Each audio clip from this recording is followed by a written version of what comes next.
Honestly, it's a sad day in music, or sad year, sad few years in music. Because the bands I grew up with are now lip syncing. But it was wrong for Milli Vanilli to do it. But they put on a great performance. But they got shamed by everybody for doing it because they had backing tracks. But nowadays, you got Motley Crue that's selling out stadium shows for $1,000 tickets each to lip sync and track the backing tracks and all kinds of other dumb shit. I mean, what the fuck does this world come to? I mean, you participation trophy, man, people have got to where you accept everything. I mean, seriously, that is stupid. But a lot of people don't know Motley Crue's been doing that a really long time, especially Nikki. Nikki's done it since I seen him at Bayfest, and that's been a really long time ago. Nikki's been doing that.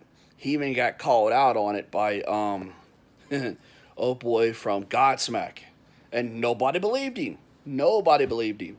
But I seen him. I loved Motley Crue as a kid. I loved him. Seeing them live and watched that garbage, I just turned around and walked away and went and watched Five Finger Death Punch instead. That's how horrible they were. And that's how bad Vince sounded. So now, it is May 2023. And you got bands still doing that shit.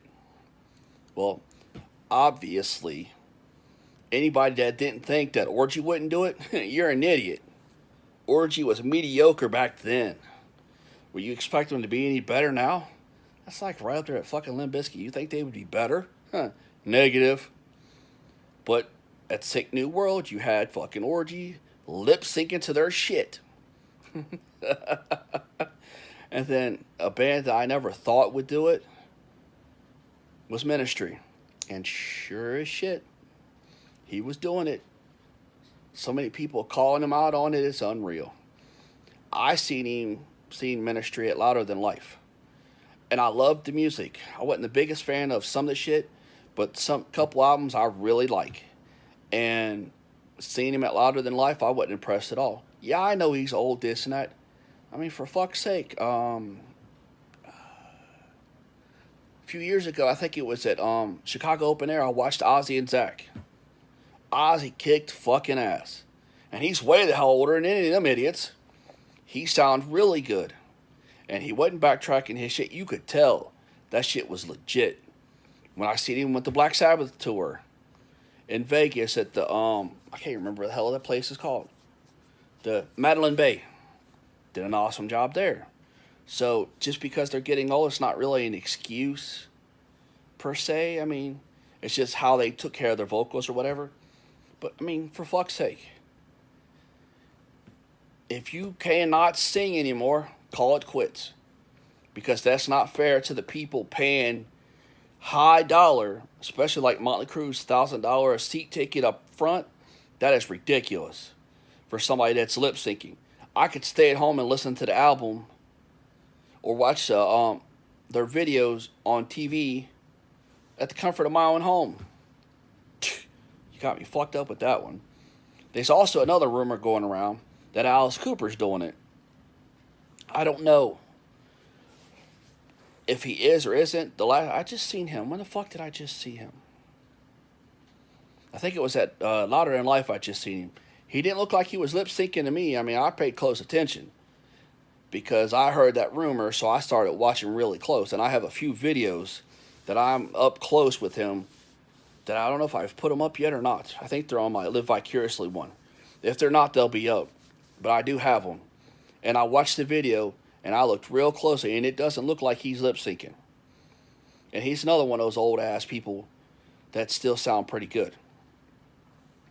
So, I mean, it's sad because all my favorite bands growing up are getting old, which we all get old and die. But used to, there was a camaraderie and respect for themselves that once they got to a certain point, they quit because they know they didn't want to sound horrible. That's why I give mad props to Henry Rollins. He said in an interview many years ago when he quit that he didn't want to be that greatest hits band to where all they did was go around and play their greatest hits and just be pretty much what a cover band is. He didn't want that. He didn't want that to be his legacy, and the last thing people remember about him was him being that cover band. He wanted them to remember him for the band he was, not the horrible sounding that he could have been. And I have a lot of respect for any band that does that. Fucking what the hell is it? God, I'm brain dead at the moment. I can't remember their fucking name. It took me a second to remember who. REM. They got to a point to where they were done. They didn't want to. They got to a point to where creatively and just as a group, it was time to call it quits while they were at a high, and they just left it at that. And I could see that. I could see that with the Black Sabbath thing. Go out on a high ass note instead of going on a high note and then coming back and fucking your legacy up. That's just stupid. But the participation trophy generation nowadays are willing to accept anything. They don't care. And that's just, I didn't grow up in that generation. So that's not me. If it works out for you, have at it. But people in my generation and before that listen to the same kind of music, it just sucks for us.